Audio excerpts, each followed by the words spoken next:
Sa wakas, nakabawi na rin si Anthony Davis kay Sabonis mga idol. Walang nagawa ang big man ng Sacramento Kings matapos ma-foul trouble. Los Angeles Lakers versus Sacramento Kings. Yan ang i-recap natin ngayong araw.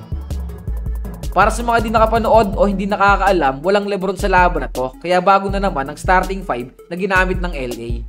Bali naging starting lineup nila sa laban na to ay sina Vincent, AR, Max, Rui at si AD.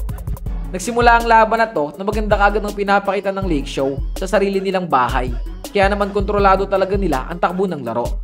Natapos ng first quarter, hawak ng Lake Show ang kalamangan sa score na 40-31. Bali sa mga oras na to, pinapangunahan ni AR at AD ang opensa ng Lake Show matapos umiscore ng 10 points each. Pagsapit ng second quarter, tila nagbago ang takbo ng laro. Masasabi ko na gumagana naman sa mga oras na to ang shooting ng Sacramento Kings. At dahil sa magandang run, sila naman ang may hawak ng momentum. At the end of the second quarter, lumamang sila ng isa laban sa Purple and Gold, 65-66. Pagpasok ng second half, nagising na ata sa katotohanan ng home team. Abat akalain mo, halos lahat ng mga manlalaro nila ay talagang gumagana na. Umi-score si AD, AR, Rui, DK at Max. Kaya pagpasok ng third quarter hanggang fourth quarter, nagawa ulit nilang kontrol ng takbo ng laro. Sa mga hindi nakapanood, nagawa ng Lake Show mga idol tambakan itong kupunan ng Sacramento ng as many as 20 points. Pero naibaba pa yan ng Sacramento sa single digit, kaso nga lang hindi pumayag ang LA na makambakan sila. Kaya dahil sa team effort, nakuha nila ang panalo sa score na 132-122. What a game para sa Lake Show mga idol no, lalo na't wala sa laban na to si LBJ. Pero wala man si Bron, nakuha pa rin nila ang panalo. Sa mga hindi nakakaalam, pinangunahan ni Anthony Davis ang opensa ng LA kanina matapos umiscore ng 36 points. Samahan pa yan ng 8 assists at 15 rebounds. Grabe si AD kanina mga idol no, walang magawa ang Sacramento laban sa kanya. Ultimong si Sabonis nga ay hindi rin umubra at ang masaklap na fouled out pa to.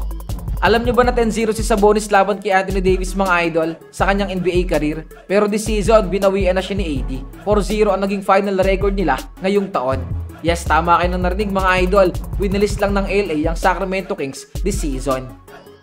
Bukod kay Anthony Davis, nakakabilib din ang performance na ipinamalas ni Austin Reeves kanina matapos makapagtala ng 26 points. Abat gumawa rin to ng career high 16 assists kontra Sacramento. Ibang klase rin talaga to si AR no. Simula nung may suot siyang headband, akalain mo nga namang talagang naghalawang all-star na. Sana lang magtuloy-tuloy na talaga yan para makasama siya sa all-star ngayong taon. No LeBron, no problem. Basta pinakitang laro ni Rui Hachimura kanina, sa tingin ko napunuan naman niya yung pagkawala ni LeBron.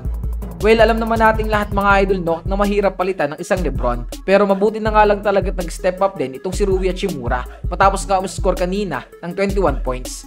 Sa mga di nakapanood, siya lang naman ang naging third leading scorer ng LA kanina. Solid game din to para kay Rui, lalo na pagdating sa opensa. Imagine shooting 4 out of 5 from downtown. Oo nga pala, kudos din kay Rui Hachimura kasi binibigay niya rin yung best niya once na ginagawa siyang sentro ni Coach JJ Redick. Gumana rin sa laban na to ang rookie ng Los Angeles Lakers na si Dalton Knecht matapos umiscore ng 18 points coming off the bench. Nag-step up din naman kanina itong si Max Christie matapos makapagtala ng 16 points. Kudos nga pala kay Max mga idol, bali sa last 3 games kasi talagang solid ang laruan ay pinapakita niya.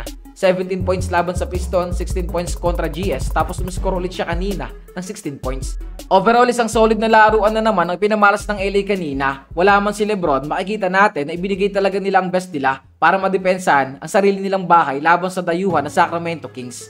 As of now, pang-5 na ang LA Lakers sa standing ng West na may record na 18 wins sa 13 losses. Ano sa tingin nyo mga idol? Sapat na kaya ang lineup ng LA para makapasok sa playoffs o kinakailangan pa nila mag-trade? Magkomento lang din sa may comment section at babasahin natin yan. Maraming salamat sa solid suporta nyo mga idol. It's your boy King Jan. I'm out.